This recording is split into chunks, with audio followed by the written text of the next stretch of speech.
Excellencies, I'm privileged to be here with you this morning, and I thank the Spanish Prime Minister, Senor Pedro Sanchez, for inviting me to deliver this statement at this forum.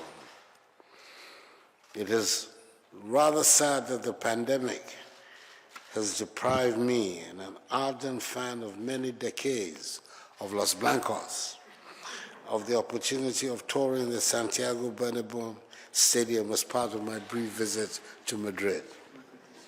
Hopefully, sooner rather than later, we'll be able to return our lives back to normal once we rid our respective nations of COVID-19. What the pandemic has taught us is that our world is truly interdependent. For a virus that originated in China has engulfed the entire globe. We need to cooperate more, and we need to cooperate smartly. In the midst of all the complexities of the 21st century, our interdependence requires such cooperation. So I applaud Prime Minister Pedro Sanchez for convening Focus Africa 2023 and for the brilliance of the Plan Africa 3 initiative. Excellencies, I'm certain that all of us gathered at this event have become accustomed to news headlines such as at least 43 African migrants drowned off Libya, UN agencies say. African migrants drowned as boat sails to Spain. At least 140 migrants drowned off Senegal coast, UN says. For those of us who come from a continent that is in possession of some 30% of the Earth's remaining mineral resources and some 50% of the world's arable lands, it is disheartening to acknowledge that African youths do not see a future in their respective countries and are willing to cross the Sahara Desert on foot and drown in the Mediterranean Sea in a desperate bid to reach the mirage of a better life in Europe. It is eloquent testimony to the inability of the current structures of African economies, producing and exporting raw materials, importing manufactured goods and services from Europe and elsewhere, to generate the numbers of decent, well-paying jobs that Africa's youth crave.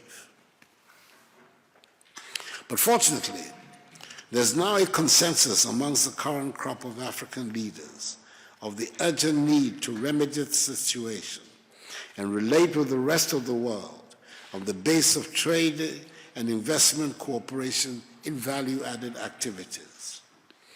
As President of the Republic of Ghana, I believe the time has come for Africa, Spain, and indeed the rest of Europe to establish a sustainable strategic partnership based on trade and investment cooperation on the exchange of value-added transactions. It would obviate the resort to aid which has not achieved its purpose. Hence the mantra of Ghana Beyond Aid, which is the overarching goal of Ghanaian public policy. Indeed, a very important plank of this new strategic partnership between Africa, Spain, and Europe would be the strong support for the African Continental Free Trade Area, AFCFTA, which began trading on 1st January.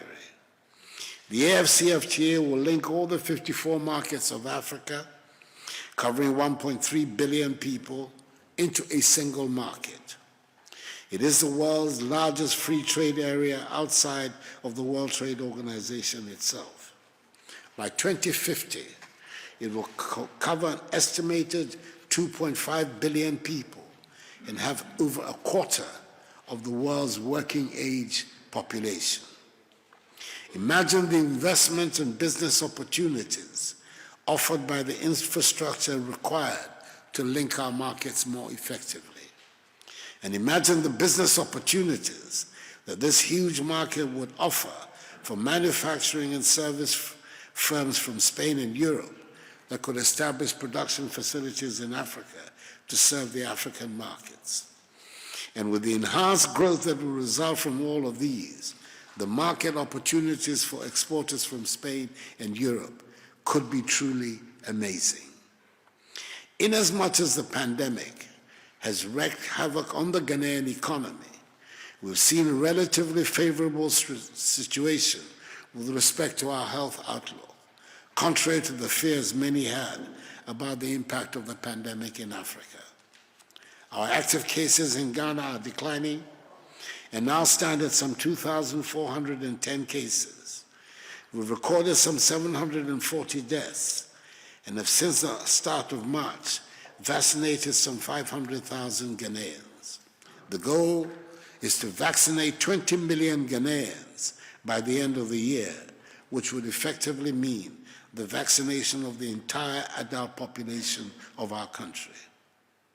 We in Ghana are embarked on a path of accelerated economic development through improved macroeconomic management, improved domestic revenue mobilization, emanating from reforms in public policy revenue and administration, creation of conducive environments for businesses to flourish, tackling corruption, and curbing excessive bureaucratic procedures. We're ensuring that all our children have unfettered access to education through our free senior high school policy. We're moving towards attaining universal health coverage for all Ghanaians through the National Health Insurance Scheme. We're processing more and more of our raw materials through our One District, One Factory initiative. We've become a net exporter of food under our program for Planting for Food and Jobs, and we're determined to move Ghana to a situation beyond aid. We have set our sights high, and to our friends in Spain and Europe, I urge you to join us in building a continent of prosperity and societies of equal opportunities for all.